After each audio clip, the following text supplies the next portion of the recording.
Fala galerinha, a gente está aqui resolvendo a prova 2020.1 da UES. A gente vai resolver aqui as 10 questões com vocês.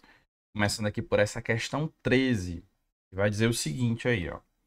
Os participantes de uma reunião ocuparam a totalidade dos lugares existentes em mesas que comportavam 7 ocupantes em cada uma.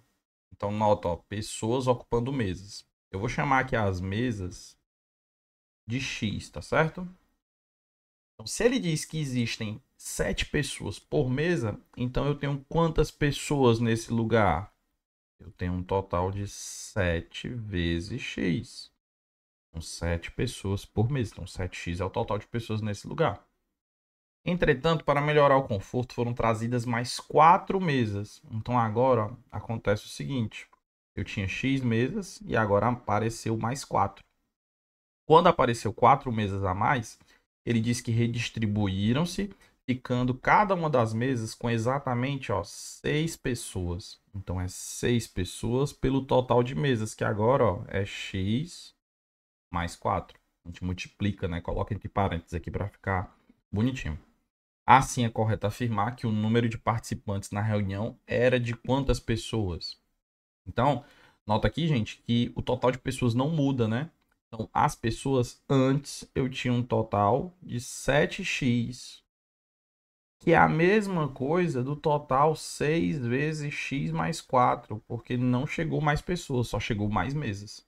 Então, agora é só a gente pegar e igualar, né? Como eu fiz aqui, e fazer o chuveirinho aqui, ó. Então, vai ficar 7x, 6x, 6 vezes 4, 24. Passo 6x para o outro lado, vai ficar 7x menos 6x igual a 24. Portanto, o x aqui é 24. O que significa isso? Que existe um total de 24 mesas. Qual é a pergunta?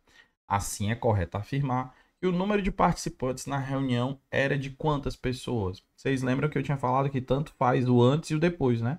Eu vou multiplicar aqui, ó, na situação anterior. Era 7 vezes o total de mesas. A gente multiplica aqui, dá 168 mesas. Gabarito aqui pra gente. Letra C, uma questão aqui bem de boa, envolvendo aqui um probleminha de equação do primeiro grau. É o assunto dessa questão, com interpretação, né, para você montar a equação antes de resolvê-la. Certo? Vai aqui para agora a nossa questão 14, que vai trazer o seguinte texto. Para cada número inteiro positivo n, as linhas do quadro abaixo são definidas segundo uma estrutura lógica. Então, qual é a lógica? Linha 1, número 1. Linha 2, 1 e 2. Linha 3, 1, 2, 3. Linha 4, 1, 2, 3, 4. Qual é a lógica, Nathan? Toda linha, se eu fosse fazer assim, ó, linha 10. Qual é a lógica? Começa com 1 e vai 2, 3, 4, 5, 6, 7, 8, 9 e termina no próprio número, né? O número que corresponde à linha é o último elemento. A soma dos números que estão na linha 2020.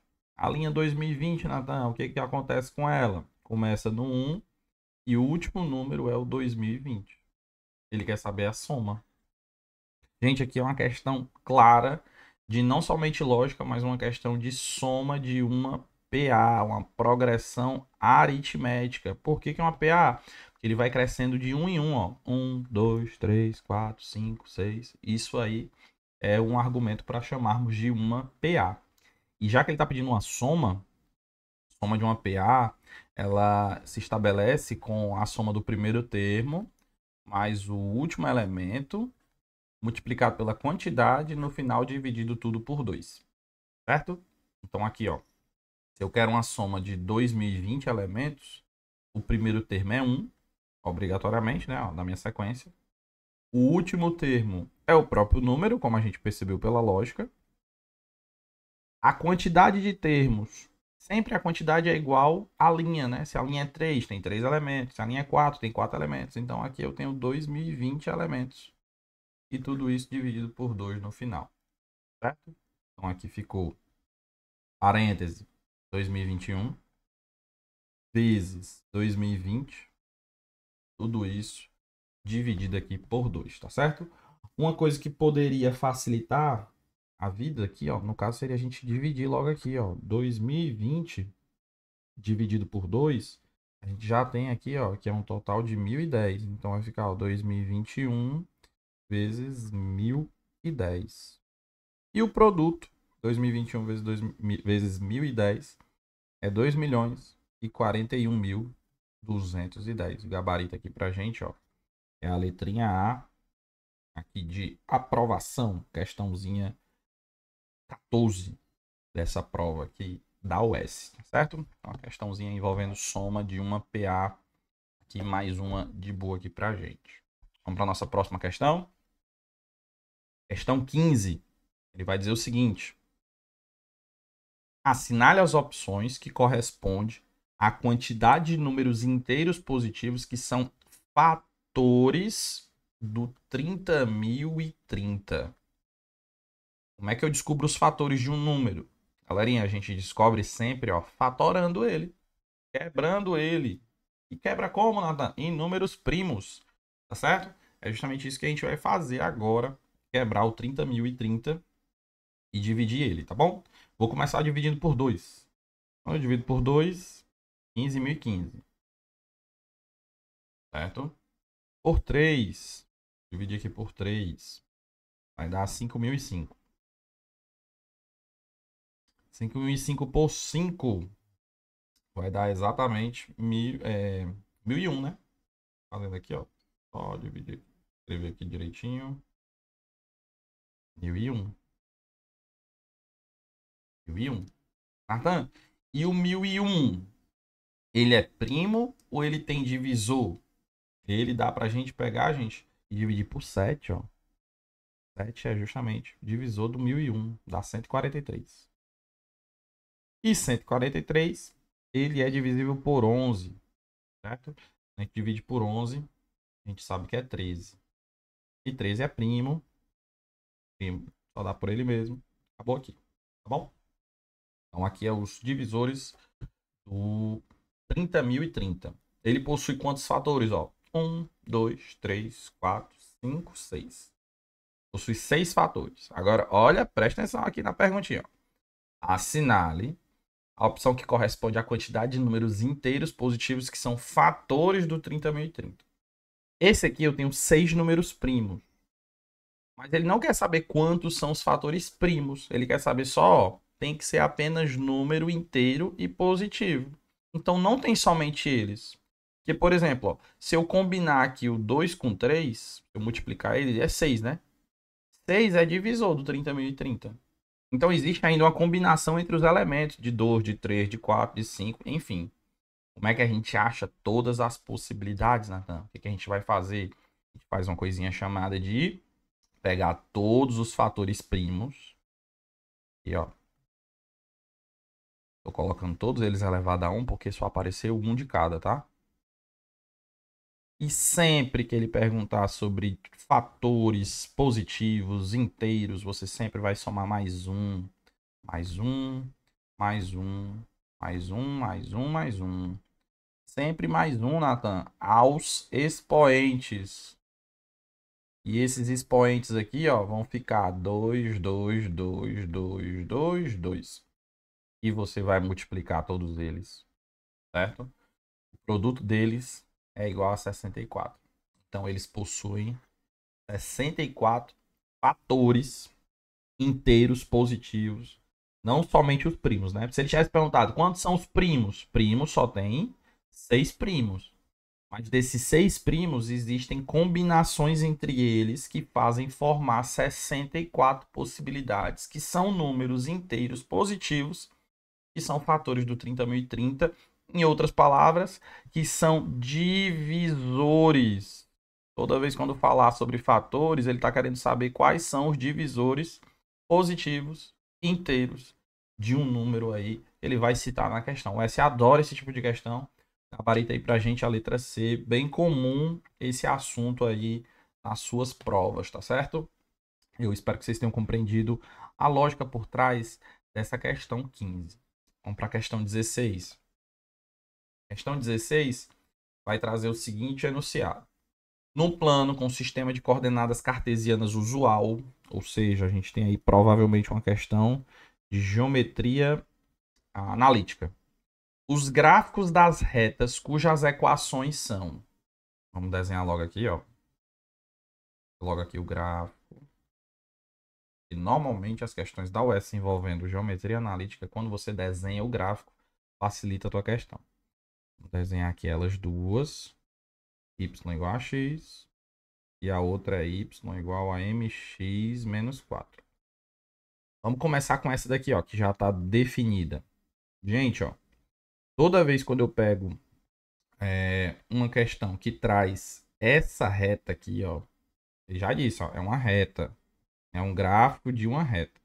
Toda vez quando você trouxer essa retinha aqui, y igual a x, antes de você pegar e ler o restante da questão, você já vai fazer o seguinte, ó.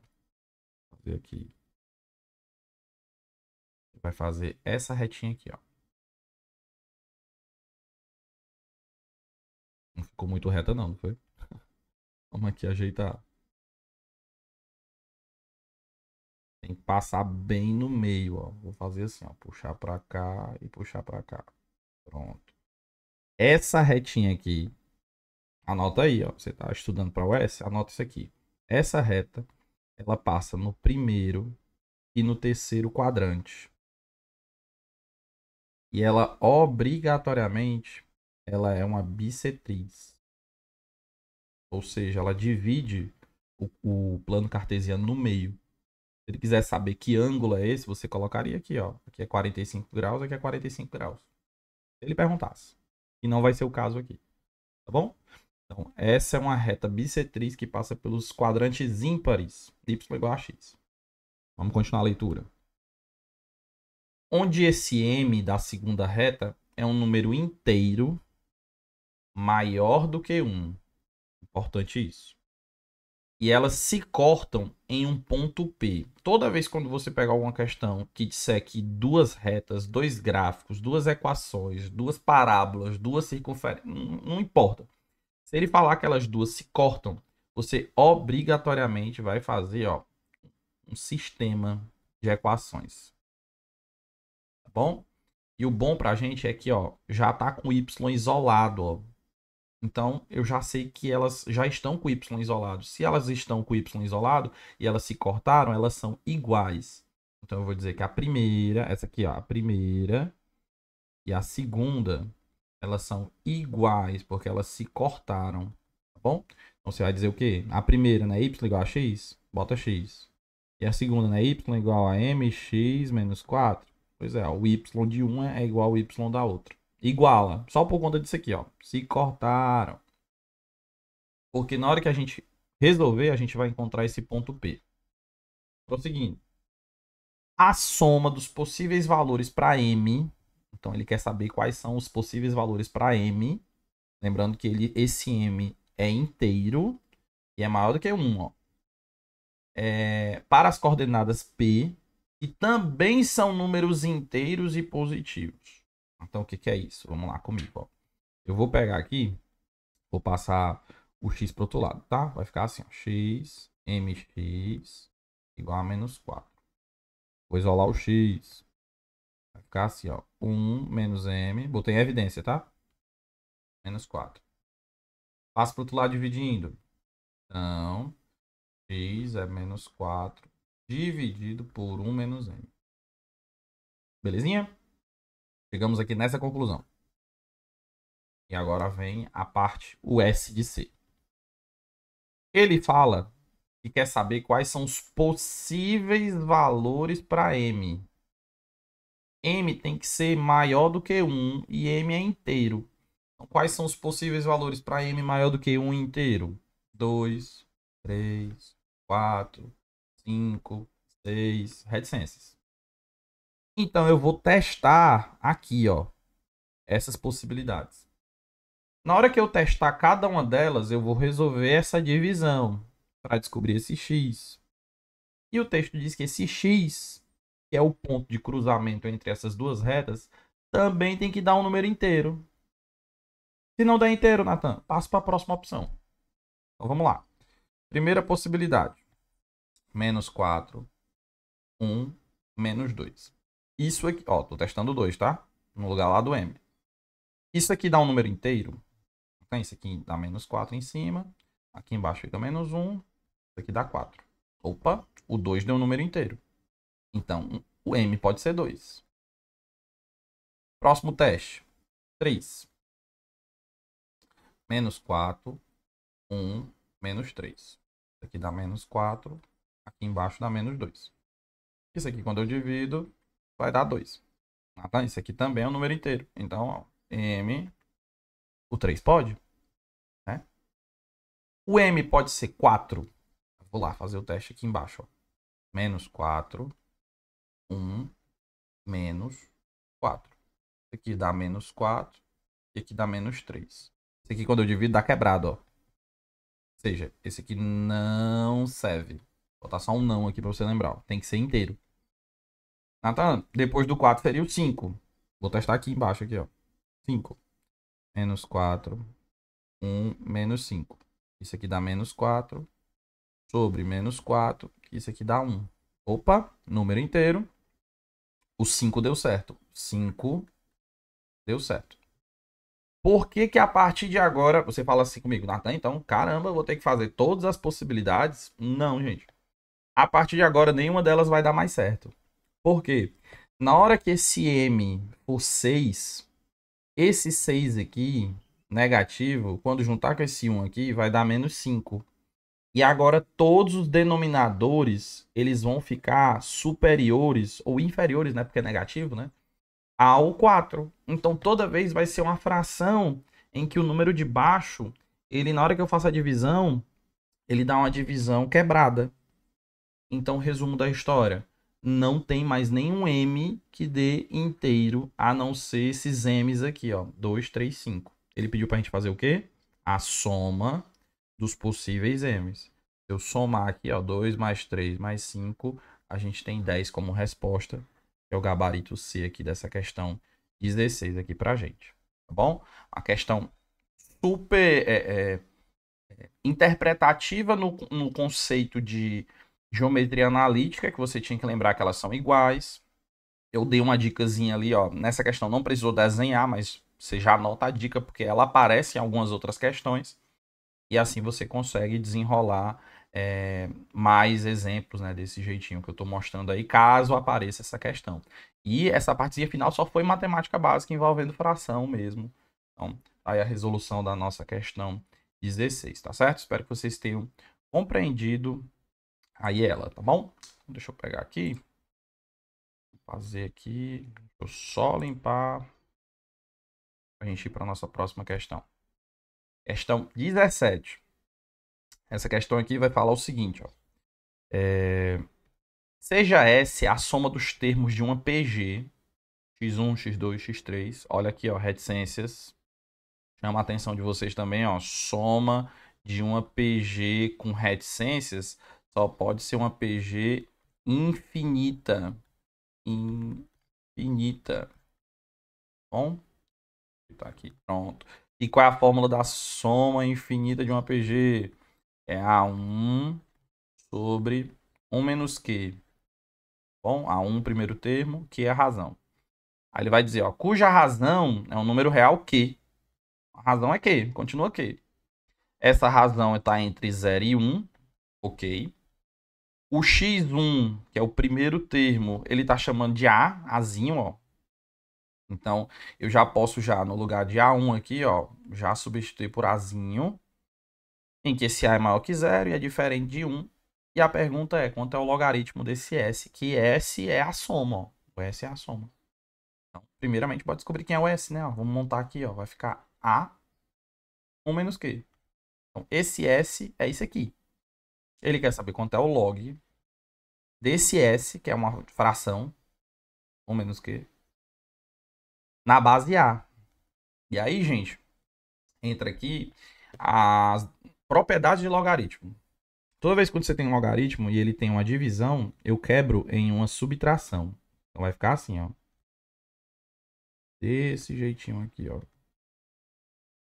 Na base A.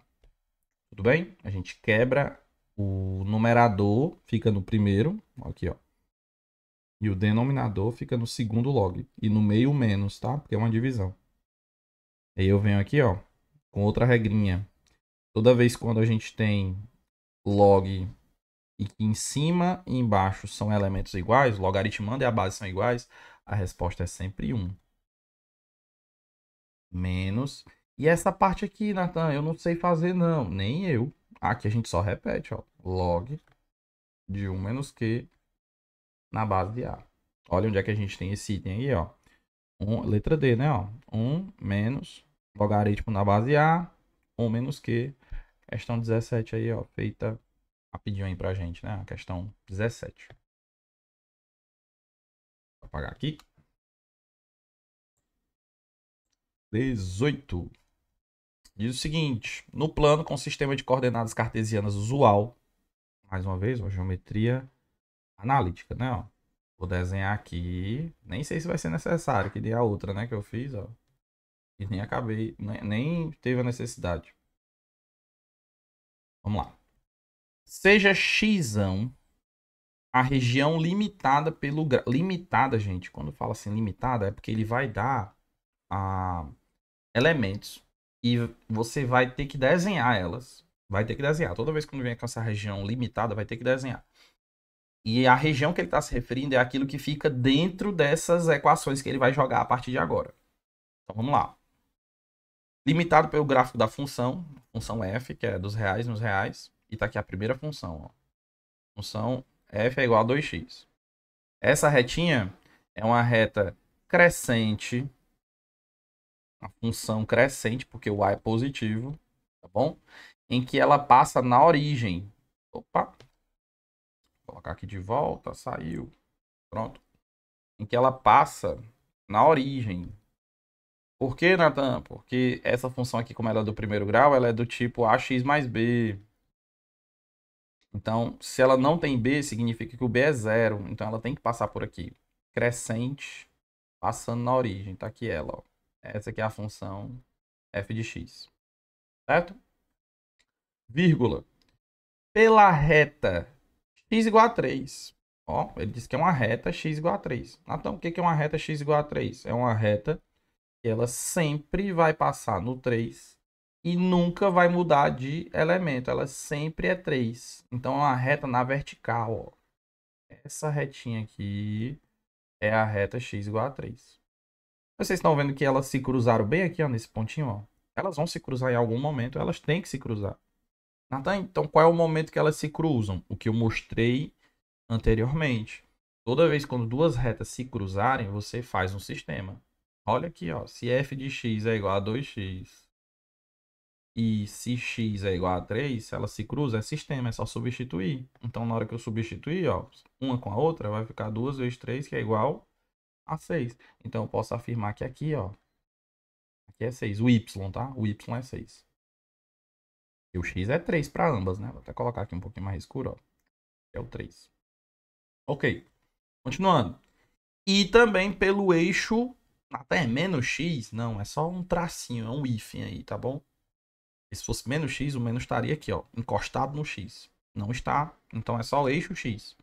Então o eixo x é esse eixo aqui, ó. Vou passar aqui de marca texto, ó. Esse eixo aqui, ó. Deixa eu botar aqui de amarelinho. O eixo x. Certo? Voltando. Qual é, gente, a região limitada por essas três retas aí? É essa região que fica aqui, ó.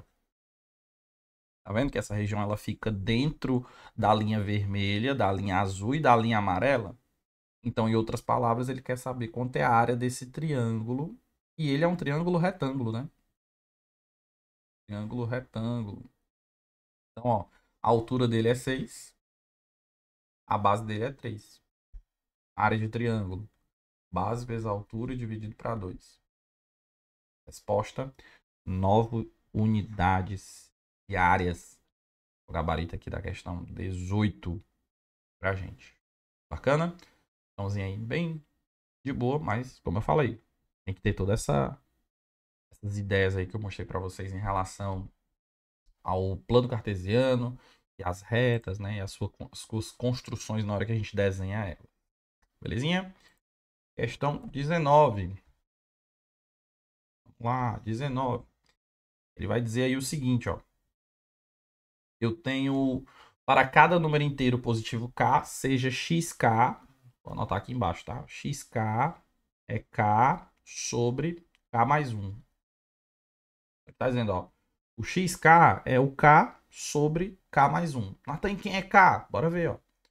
O menor valor do número inteiro positivo n para o qual o produto x1 vezes x2 vezes x3 vezes até o último, ó, xn é menor do que 0,02. Vamos lá. Quem é x1? X1 é quando o k é 1. Bora substituir, ó. 1, 1 mais 1. Então x1 é 1 meio. Vou substituir aqui, ó. Quem é x2? É quando k é 2. 2 sobre 2 mais 1. 2 terços. Vou colocar aqui, ó. Vezes 2 terços. Quem é x3? É 3. 3 mais 1. Que é 3 quartos. 3 quartos. Natan, isso vai acontecer, ó, infinitamente até chegar ao último. Quem é o último? Lá no final, ó. É o próprio número. N mais 1. E tá multiplicando aqui, ó. Menor que 0,02. Natan, qual é a lógica aqui? Gente, ó, vocês estão vendo que sempre, ó, 1 meio, 2 terços, 3 quartos. Se eu perguntasse quem é o próximo elemento, seria 4 quintos, né? Por que eu posso afirmar isso? Porque sempre, ó, o número de baixo, ele se repete na próxima fração e vem com o sucessor, certo? Então sempre acontece isso. E como é uma multiplicação, eu posso sempre cortar, ó. Olha como é o corte, ó. Olha como é o corte. Sempre, ó, um com o outro, ó. Eu tô cortando sempre ele com ele mesmo na próxima fração. Então esse 5 aqui, ó, ele vai ser cortado também com o próximo 5. E quando chegar lá na frente, esse N aqui, ó, ele vai ser cortado com o N anterior. Agora, esse N mais 1 aqui, como ele é o último, não tem ninguém para ele ser cortado. E esse 1 aqui, ó, não teve ninguém antes para ele ser cortado. Então, o resultado dessa multiplicação toda aqui, ó, são os números que sobraram. Sobrou 1 e embaixo sobrou N mais 1. Isso tudo tem que ser menor que 0,02. Ok? Então, aqui a gente vai fazer simplesmente uma inequação. Vou passar esse carinha aqui, ó, pro outro lado, multiplicando. Então, vai ficar assim, ó. 1 menor que 0,02n mais 0,02. Chuveirinho eu tô fazendo, tá? Multiplica por um, multiplica pelo outro. Ok? Vou passar agora esse 0,02 lá pro outro lado. Então vai ficar assim, ó. 1 menos 0,02 menor que 0,02n. 1 menos 0,02 é 0,98. Aqui, ó. E quem que é n, Natan? Vai ficar assim, ó. 0,98 dividido por 0,02. Isso, ó, menor do que n. Isso aqui, quando a gente divide, ó, desconsidera a vírgula. Quanto é 98 dividido para 2, já que são as mesmas casas decimais. Isso aqui é igual a 49. Então, ó, o n tem que ser maior que 49. Natan, por que do nada inverteu o lado do símbolo? Porque agora eu estou lendo da direita para a esquerda, eu estou vendo que ele é maior. Então, se eu ler da esquerda para a direita, eu também tenho que ler da mesma forma, que n é maior. Então, n tem que ser maior que 49. Então, ele não pode ser 49. Ele pode ser 50? Pode. Ele pode ser 51? Pode. Ele pode ser 52? Pode. Mas desses três, quem é o menor? Letra C. 50 é o gabarito aí da questão 19 aí pra gente. Ok?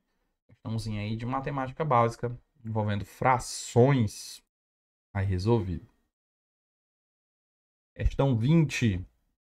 Diz aí o seguinte. Em uma circunferência, bora desenhar. Geometria agora, né? Circunferência. E o centro, né? Não ficou tão bonito não, mas vamos lá. Em uma circunferência com centro no ponto M, cuja medida do diâmetro é 20. Vou botar aqui embaixo. Ó. O raio é 10. 10 metros.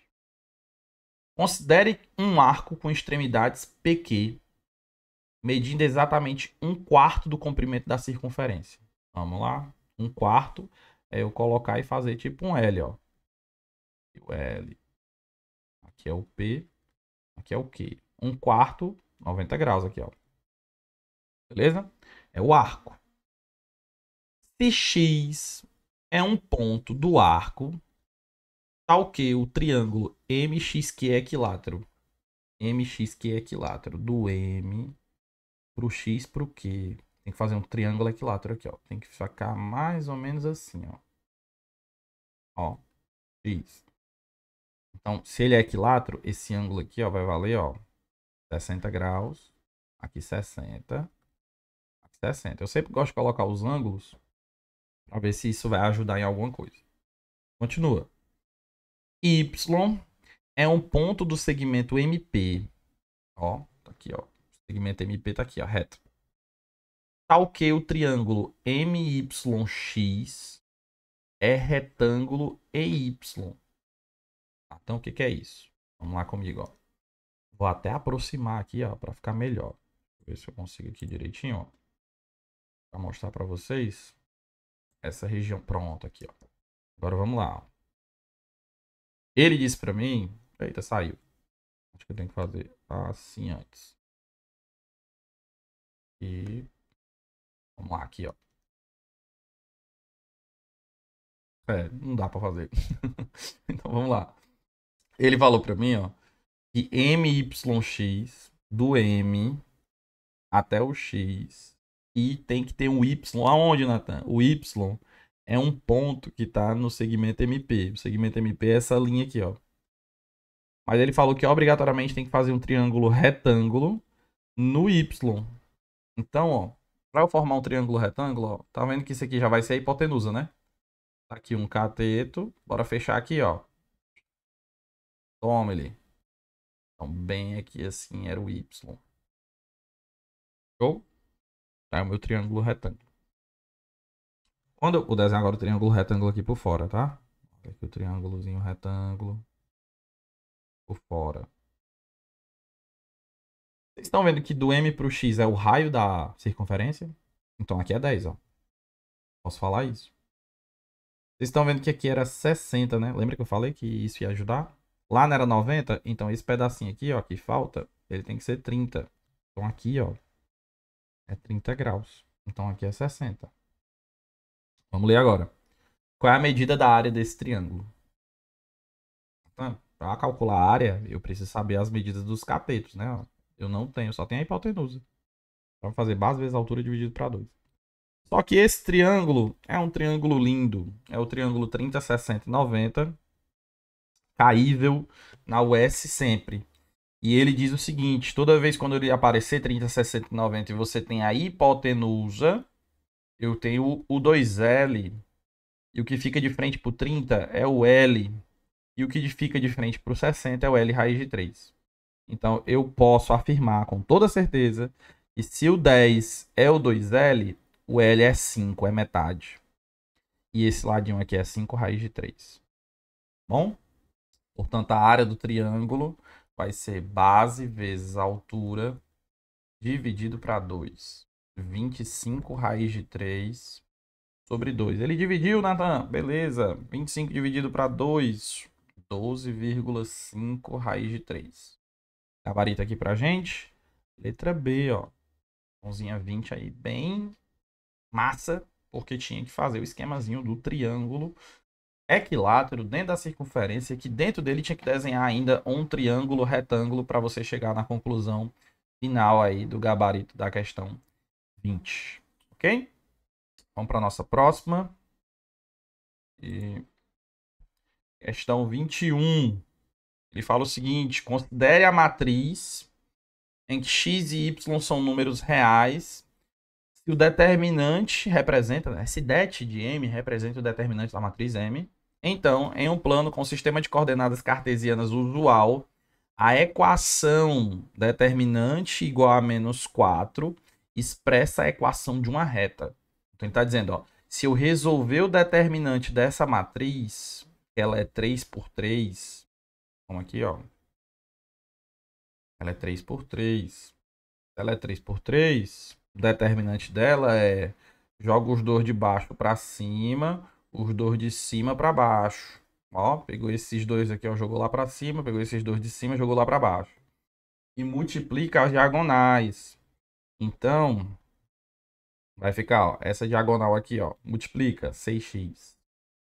Multiplica 1. Multiplica 6y. E voltando, ó.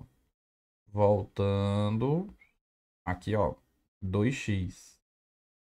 Voltando, 9. E voltando, 2y.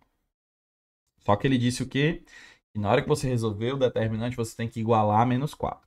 Gente, ó, determinante é sempre a diagonal. Determinante aqui, ó, da matriz M é menos 4. Ok. Só que o determinante é sempre você pegar a diagonal principal, que foi 6x mais 1 mais 6y, e subtrair da diagonal secundária. E eu coloco entre parênteses para você lembrar que tem que trocar o sinal de todo mundo. Certo? Então, ó, 6x menos 2x é 4x. 6y menos 2y é 4y. 1 menos 9 é menos 8. E se eu passar esse menos 4 para o outro lado, fica mais 4 igual a 0. Então, a minha equação ela fica 4x, 4y, esse com esse, ó, menos 4, igual a 0. E ele diz que essa equação é uma reta, é uma equação de uma reta. Aqui é uma equação geral de uma reta. Tá bom? Agora vamos para a parte final. A distância dessa reta para a origem. A origem do sistema de coordenadas cartesianas é 0, 0. Então ele quer saber qual é a distância desse pontinho para a origem. E a fórmula, tem a fórmula, Nathan? Tem. Distância de um ponto para uma reta. É essa daqui, ó. AX mais BY mais C. Raiz quadrada de A ao quadrado mais B ao quadrado. Tá bom? Então, quais são esses elementos que eu quero entender? Esse X e esse Y é os pontos, é o ponto em si que ele está perguntando na hora da questão. Nesse caso, ó, 0, 0. E Nathan, quem é esse A, esse B, esse C? Aqui, ó, é a reta, ó. Bom, aqui é o A, aqui é o B, aqui é o C. Bom, se fosse pra gente montar, ficaria assim, ó. A vezes 0. A vezes 0 não, bota logo o número, né? Direto. Ó, ficaria 4 vezes 0 mais 4 vezes 0 menos 4 módulo sobre raiz quadrada de 4 ao quadrado mais 4 ao quadrado. Esse aqui dá 0, esse aqui dá 0. Módulo de menos 4 é 4. E aqui embaixo fica 4 ao quadrado com 4 ao quadrado. Que dá 16 com 16, que é 32. Raiz de 32. A gente sabe que não tem raiz exata, né, de 32. Então a gente vai ter que fatorar. Gente, ó, 32 é a mesma coisa que 2 elevado a 5. E dentro de uma raiz quadrada, eu botar raiz de 32, raiz de 2 elevado a 5, vai ficar desse jeitinho assim, ó. 2 ao quadrado vezes 2 ao quadrado vezes 2. Aí esse 2 e esse 2 sai. Aí lá fora fica 4. 4 raiz de 2. Tá? Então, ficou 4 sobre 4 raiz de 2. Corto 4 com 4, fica 1 sobre raiz de 2. Como a gente não pode finalizar a questão deixando a raiz embaixo, a gente racionaliza. Racionaliza. Resposta final, raiz de 2 sobre 2. gabarito aqui pra gente, ó. Letra A é a resolução da questão 21 aqui pra gente. Grande, né, a questão, porque envolve várias partes, né, aqui, envolvendo geometria analítica, matriz, equações, né, e o finalzinho é matemática básica. Vamos lá. Próxima. 22. Diz assim: considere um sólido que possui exatamente 5 vértices, dos quais 4 são vértices da base inferior de um cubo. Ah, tá, eu tenho um cubo. Vou desenhar aqui um cubo, ó. Aqui meu cubinho. E ele disse, ó, o cubo na face inferior, ele possui 4 vértices. Olha aqui, ó. E esse sólido, ele também possui os 4 vértices da base, fazem parte desse sólido. Então, ó, a base desse sólido é um quadrado. E ele não disse que ele possui 5 vértices? E o quinto vértice está onde? Está aí, ó. E o quinto vértice é um dos vértices da face superior desse cubo. Então, ele está dizendo, ó, o quinto, ele está na face superior. A face superior, ó, é esse quadrado aqui em cima, ó. Então, ele está dizendo para mim que esse quinto vértice está justamente um dos vértices da face superior. Então, eu posso dizer que poderia ser esse aqui, ó. Então, que sólido é esse? Bora ligar aqui, ó, ele, ó. Ó. Nathan, que sólido é esse? Esse sólido é uma pirâmide, tá certo? É uma pirâmide de base quadrada e ele está justamente com o quinto vértice em um dos vértices. Essa pirâmide ela não é reta, né? Ela é oblíqua, ela tem uma inclinação para o lado, né? Isso. O vértice não está no meio. E aí, gente, ele falou o seguinte, ó, se a medida da aresta do cubo é 9, tudo é 9, ó. 9, 9, 9. Então a medida do volume dessa pirâmide, né, que a gente acabou de descobrir que é uma pirâmide, vale quanto? Volume de pirâmide, gente. Pirâmide é a área da base vezes a altura sobre 3. A área da base, lembra que a base é um quadrado? 9 vezes 9, 81. E a altura, Nathan? A altura é 9, ó. Dividido por 3. Então aqui, ó, posso cortar 9 com 3, dá 3. E 3 vezes 81 é 243. Gabarito aqui pra gente. Letrinha B aqui dessa questãozinha aí resolvida. Número 20 e 22. Deu um branco aqui na hora. Mas tá aí, gente, ó. Essas são as 10 questões aqui dessa prova. A prova, ao meu ver, dentro dos padrões da UES, dentro da realidade da UES. Quem tá acostumado, quem já tá estudando aí, inclusive pelas provas anteriores, provavelmente achou essa prova aí uma prova dentro da normalidade da UES. Nem muito difícil, mas também não muito fácil. Uma questão, uma prova média, né, dentro da realidade aí dos estudantes, tá certo? Espero que vocês tenham gostado. Mais uma vez, não deixe de curtir e se inscrever no canal para as próximas resoluções aqui com Natanzinho Matemática que Gama.